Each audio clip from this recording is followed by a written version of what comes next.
Sir, ಇವತ್ತಿನ OBC ಸಭೆ ಬಗ್ಗೆ ಬಿಜೆಪಿ ಅವರೊಂದು ಆರೋಪ ಮಾಡ್ತಿದೆ ಸರ್. ಕಾಂಗ್ರೆಸ್ನವರಿಗೆ ಅಧಿಕಾರ ಇಲ್ಲದೆ ಹೋದಾಗ ಮಾತ್ರ ಓಬಿಸಿಗಳು ಹಿಂದುಳಿದ ವರ್ಗದವರು ನೆನಪಾಗುತ್ತೆ, ಅಧಿಕಾರಕ್ಕೆ ಬಂದಾಗ ನೆನಪಾಗಲ್ಲ. ನೆನಪಾಗೋದು ಅಧಿಕಾರ ಇಲ್ಲದೆ ಹೋದಾಗ, ಅಧಿಕಾರಕ್ಕೆ ಬಂದಾಗ ಸಂವಿಧಾನ ಅನ್ನೋದು ನೆನಪಾಗಲ್ಲ ಅಂತ. ಬಿಜೆಪಿಯವರು ಸೋಷಿಯಲ್ ಜಸ್ಟಿಸ್ ಪರ ಯಾವಾಗ ಇದ್ರು? ನೀವು ಹೇಳಪ್ಪ, ನಿಮ್ಮ ಹೆಸರೇನ್ರಿ? ವಿಕ್ರಮ್ ಸರ್. ವಿಕ್ರಮ್ ಯಾವಾಗಲೂ ಇದ್ರ? ಮಂಡಲ್ ಕಮಿಷನ್ ವರದಿನ ವಿರೋಧ ಮಾಡಿದವರು ಯಾರು? ಕಮಂಡಲ ಯಾತ್ರೆ ಶುರು ಮಾಡಿದವರು ಯಾರು? ಮಂಡಲ್ಗೆ ಪ್ರತಿಯಾಗಿ ಕಮಂಡಲ ಅಂತ ಯಾತ್ರೆ ಶುರು ಮಾಡಿದವರು ಯಾರು? ಒಂದು 200 ಆತ್ಮಹತ್ಯೆಗಳು ನಡೆದಾಗ ಸಂದರ್ಭದಲ್ಲಿ ಅದಕ್ಕೆ ಪ್ರಚೋದನೆ ಕೊಟ್ಟವರು ಯಾರು?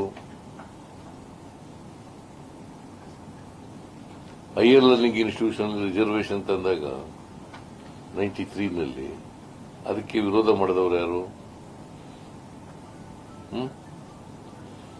ಆಯ್ತು. 73, 74th ಅಮೆಂಡ್ಮೆಂಟ್ ಅನ್ನು ವಿರೋಧ ಮಾಡಿದವರು ಯಾರು?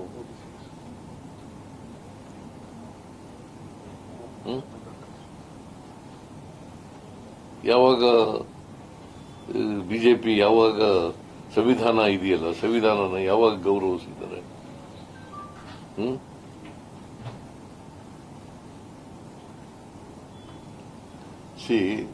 ನೀವು ಆರ್ಗನೈಸರ್ ಪತ್ರಿಕೆ ನೋಡ್ಬೇಕು. ಅವತ್ತಂದು ಸಂವಿಧಾನ ಜಾರಿಗೆ ಬಂದಾಗ 1950ನೇ ಇಸ್ವಿ ಜನವರಿ 26ನೇ ತಾರೀಕು ಸಂವಿಧಾನ ಬಂದಾಗ ಸಾವರ್ಕರ್ ಏನ್ ಹೇಳಿದ್ದಾರೆ, ಗೋಲ್ವಾಲ್ಕರ್ ಏನ್ ಹೇಳಿದ್ದಾರೆ, ಇದನ್ನೆಲ್ಲ ನೋಡಬೇಕು.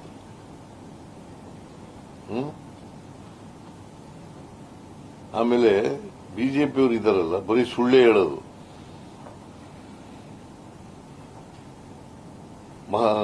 ಅಂಬೇಡ್ಕರ್ ಅವರನ್ನು ಸೋಲಿಸಿದ್ರು ಕಾಂಗ್ರೆಸ್ನವರು.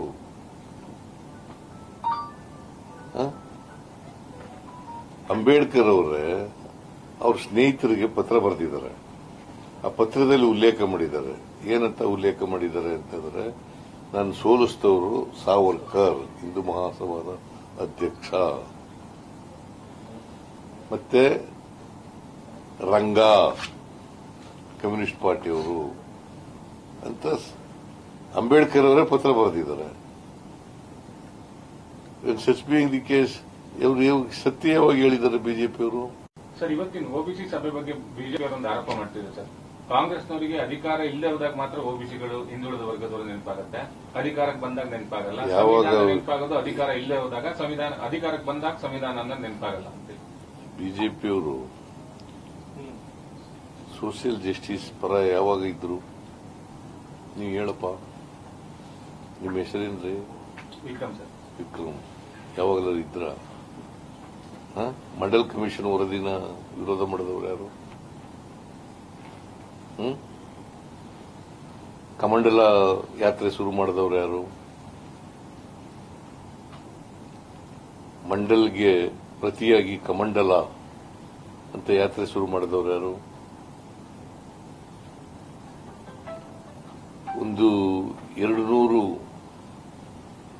ಆತ್ಮಹತ್ಯೆಗಳು ನಡೆದಾಗ ಸಂದರ್ಭದಲ್ಲಿ ಅದಕ್ಕೆ ಪ್ರಚೋದನೆ ಕೊಟ್ಟವರು ಯಾರು?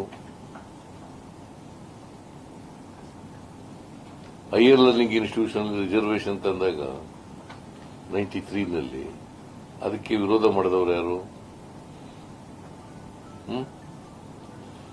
ಆಯ್ತು. 73, 74th ಅಮೆಂಡ್ಮೆಂಟ್ ಅನ್ನು ವಿರೋಧ ಮಾಡಿದವರು ಯಾರು?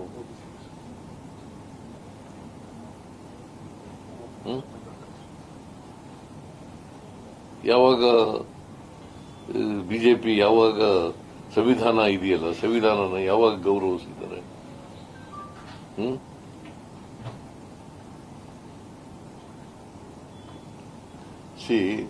ನೀವು ಆರ್ಗನೈಸರ್ ಪತ್ರಿಕೆ ನೋಡ್ಬೇಕು. ಅವತ್ತಂದು ಸಂವಿಧಾನ ಜಾರಿಗೆ ಬಂದಾಗ 1950ನೇ ಇಸ್ವಿ ಜನವರಿ 26ನೇ ತಾರೀಕು ಸಂವಿಧಾನ ಬಂದಾಗ ಸಾವರ್ಕರ್ ಏನ್ ಹೇಳಿದ್ದಾರೆ, ಗೋಲ್ವಾಲ್ಕರ್ ಏನ್ ಹೇಳಿದ್ದಾರೆ, ಇದನ್ನೆಲ್ಲ ನೋಡಬೇಕು.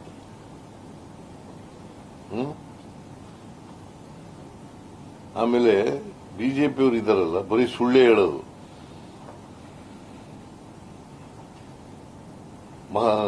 ಅಂಬೇಡ್ಕರ್ ಅವರನ್ನು ಸೋಲಿಸಿದ್ರು ಕಾಂಗ್ರೆಸ್ನವರು.